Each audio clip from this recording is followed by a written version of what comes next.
Magical रोटी।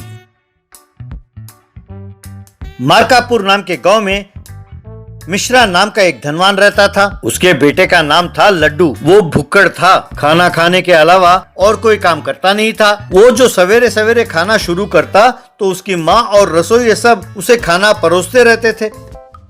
यूं शाम ढल जाती थी, फिर भी वो खाता ही रहता था।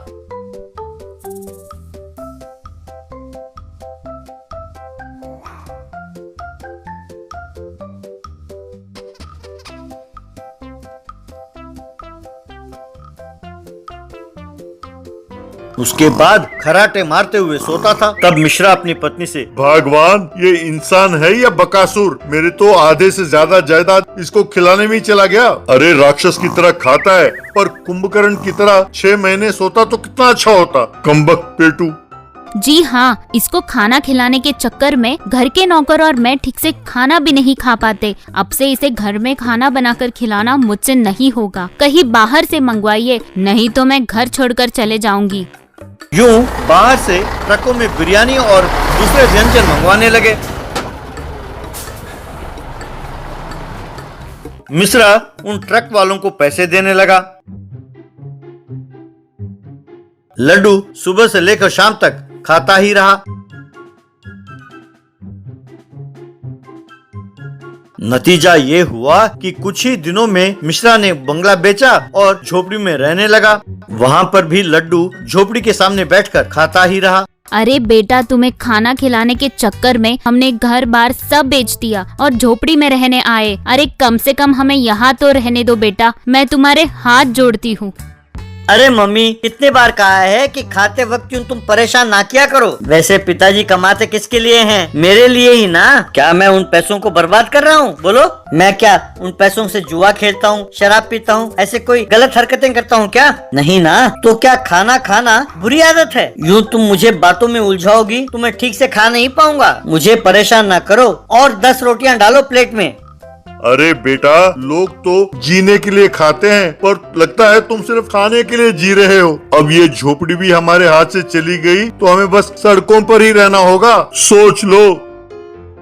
जिस बात का मिश्रा को डर था वही हुआ। झोपड़ी भी उसके हाथ से चली गई और वो गांव के बाहर मंदिर में आकर रहने लगे। वहीं भीख मांगते हुए रहने लगे। एक स्वामी जी उनको हर रोज देखता रहता था।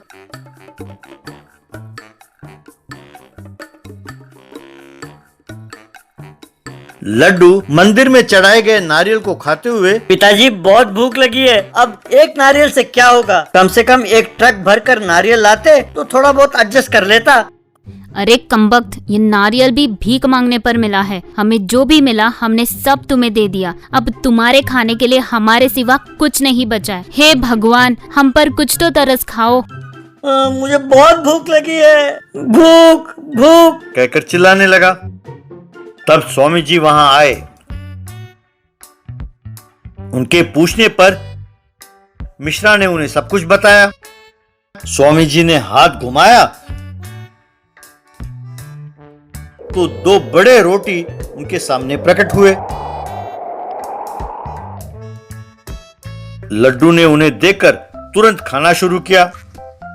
बेटा मिश्रा, तुमने अपनी जिंदगी में बहुत दान पुण्य का काम किया है, इसीलिए मैं तुम्हें ये वरदान देता हूँ। तुम्हारे बेटे की भूख तभी मिटेगी जब वो चाहेगा। ये 2 रोटी खाने के लिए उसे सारा दिन लग जाएगा। मैंने जो तुम्हें वरदान दिया है, इससे हर रोज तुम्हें 2 रोटियां मिलेंगी। केवल 2 रोटियां, वो तुम्हारे बेटे के लिए काफी है। अब तुम्हें उसके भोजन की चिंता करने की जरूरत नहीं है। तुम बस इस बात पर ध्यान दो कि जिंदगी में फिर से कैसे ऊपर उठोगे। कहकर मिश्रा को आशीर्वाद दिया। मिश्रा ने स्वामी जी को प्रणाम किया। यूं हर रोज मिश्रा के सामने 2 रोटी प्रकट होते थे। लड्डू सारा दिन उन 2 रोटियों को खाने में व्यस्त रहता था।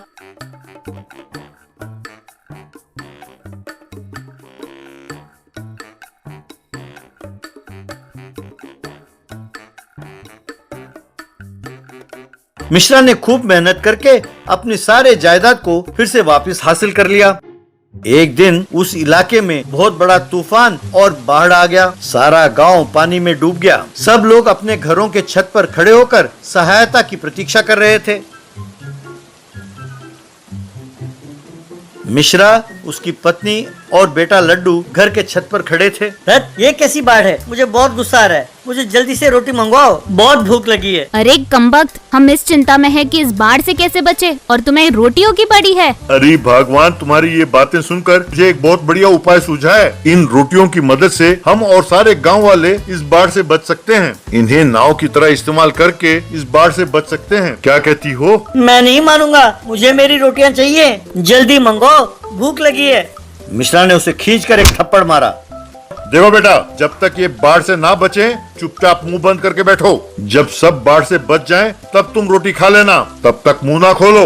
यूं मिश्रा के मांगते ही 2 बड़े रोटियां पानी में तैरने लगी। मिश्रा परिवार उसमें बैठकर गांव पहुंचे। यूं मिश्रा एक रोटी पर लोगों को बिठाकर और दूसरे रोटी में जानवरों को बिठाकर ले जाने लगा। तब सब लोगों ने अचानक लड्डू को उठाकर पानी में फेंका। बचाओ बचाओ, अरे मुझे पानी में क्यों फेंक दिया? बचाओ बचाओ कहकर चिल्लाने लगा। हमें माफ कीजिए मिश्रा जी, आपके बेटे के भूख के बारे में हम सब जानते हैं। अगर अब उसे भूख लगकर ये सारा रोटी खा गया तो हम लोगों का क्या होगा? ऊपर से बच्चे बूढ़े सब हैं। मिश्रा के समझ में नहीं आया कि वो क्या कहे और बस देखता रह गया। बचाओ बचाओ, अब से मैं भूख को काबू में रखूंगा। मेरा विश्वास करो, कृपा करके मुझे रोटी पर चढ़ाओ। मैं आप लोगों के हाथ जोड़ता हूँ। अब मैं समझ गया, मैं बदल गया हूँ, कहकर चिल्लाने लगा। तब लोगों ने उसे रोटी के ऊपर चढ़ाया। तब से लड्डू ने अपने भूख पर काबू किया और मेहनत करके काम करने लगा। उसे देखकर उसके माँ बाप बहुत खुश हुए। सास वर्सेस बहू वर्सेस पति। एक गांव में लक्ष्मीदास नाम का व्यक्ति रहता था। उसकी पत्नी थी गीता और मां का नाम था सावित्री। गीता और सावित्री का एक दूसरे के साथ बनता नहीं था। दोनों की हर बात पर लड़ाई होती रहती थी।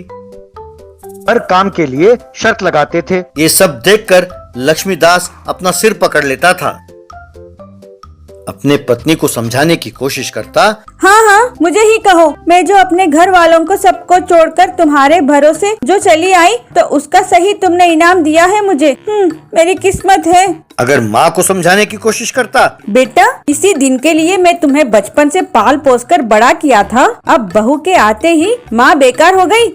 लक्ष्मीदास पागल हो रहा था। हर रात को लक्ष्मीदास को हर रात नींद में एक डरावना सपना आता था। उस सपने में एक तरफ उसकी पत्नी और दूसरे तरफ उसकी माँ उसे एक लकड़ी से बांधकर उसको जला रहे थे। सपने को देखकर वो एकदम झट से उठकर बैठता था और पसीने से तरबतर हो जाता था। एक बार लक्ष्मीदास बीमार पड़ा तो गीता और सावित्री दोनों लक्ष्मीदास की खूब सेवा करने लगे। कुछ दिनों में वो ठीक हो गया।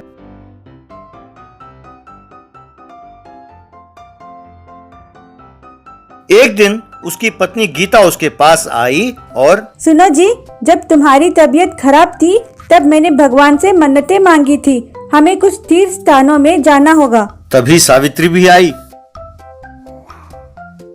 और हाँ बेटा, मैंने भी मन्नतें मांगी थी। हमें जाना ही होगा। इस महीने मेरे तबीयत खराब होने के कारण बहुत पैसे खर्च हो गए ना, तो फिर कभी देखते हैं ना। वे दोनों चुप नहीं हुई। दोनों उसे तंग करने लगी। चलो ठीक है, कम से कम इस एक बात पर तो दोनों सहमत हैं। चलो चलते हैं।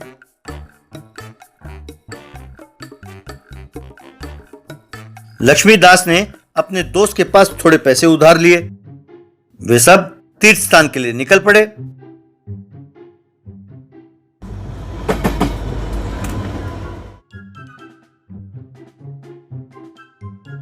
पहाड़ के ऊपर भगवान के दर्शन के लिए उन्होंने डोली का इंतजाम किया।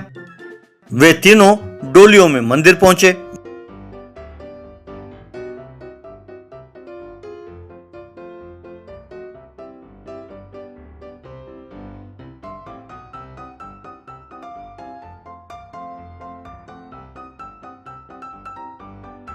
भगवान के दर्शन के बाद सावित्री, बेटा, वैसे हम यहाँ पहुँच तो गए, चलो आसपास के गांव भी घूम लेते। वे तीनों इस तरह उस तीर्थ स्थान में घूमने लगे।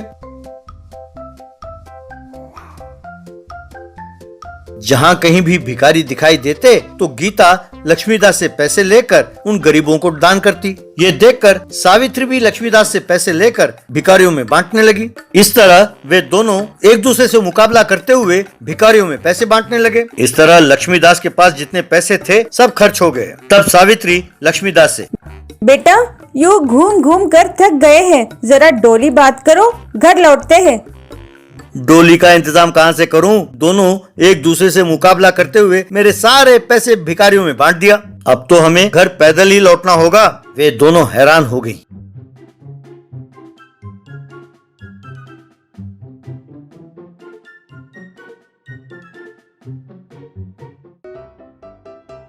यूं तीनों थके हारे दोपहर को घर पहुंचे। जल्दी से खाना बनाओ, मैं जरा बाजार जाकर काम करके आता हूं, कहकर चला गया। घर पर सवेरे का खाना गीता बनाती थी और रात का खाना सावित्री। अब क्योंकि न सवेरा था न शाम, तो दोनों तुम खाना बनाओ, नहीं तुम खाना बनाओ कहते हुए दोनों बगैर खाना बनाए बैठे रहे। थोड़ी देर बाद लक्ष्मीदास घर लौटा। गीता जरा खाना लगाना। तुम्हारी माँ से पूछो, नहीं तुम खाना बनाओ। तब लक्ष्मीदास को बहुत गुस्सा आया। तुम दोनों मिलकर मेरी जान खा रही हो, मुझे मेरे घर का खाना भी नसीब नहीं हो रहा है। दोनों मिलकर इसी नदी में डूब मरो, कहकर गुस्से में घर से बाहर चला गया।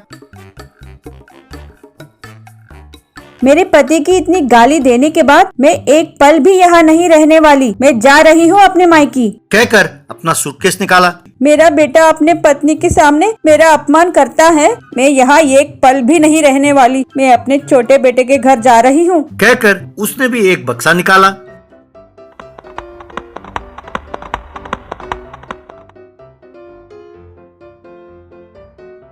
चूंकि दोनों को एक ही गांव जाना था, तो दोनों ने मिलकर एक टांगे वाले से बात की। दोनों ने अपने बक्से को आगे रखा और दोनों पीछे जा बैठी। टांगे वाला जंगल के रास्ते से जा रहा था।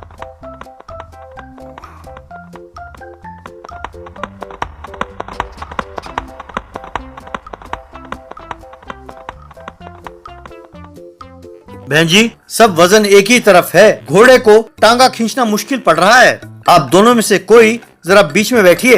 पर सास और बहू हमेशा की तरह तुम सर को कहकर लड़ने लगी। दोनों 1 इंच भी नहीं हिली। तब टांगे वाले को बहुत गुस्सा आया और तेजी से घोड़े को भगाया। बस उस झटके से दोनों उछलकर दूर जा एक पुराने कुएं में गिरी।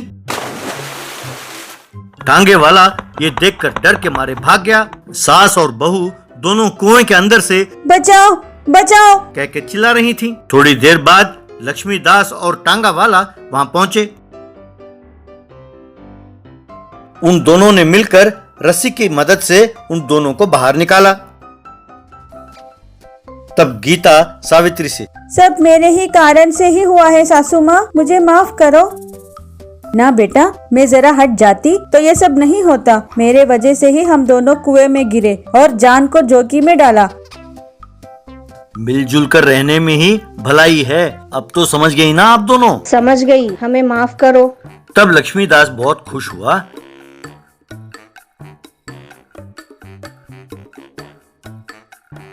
और उस दिन से तीनों बड़े खुशी खुशी रहने लगी।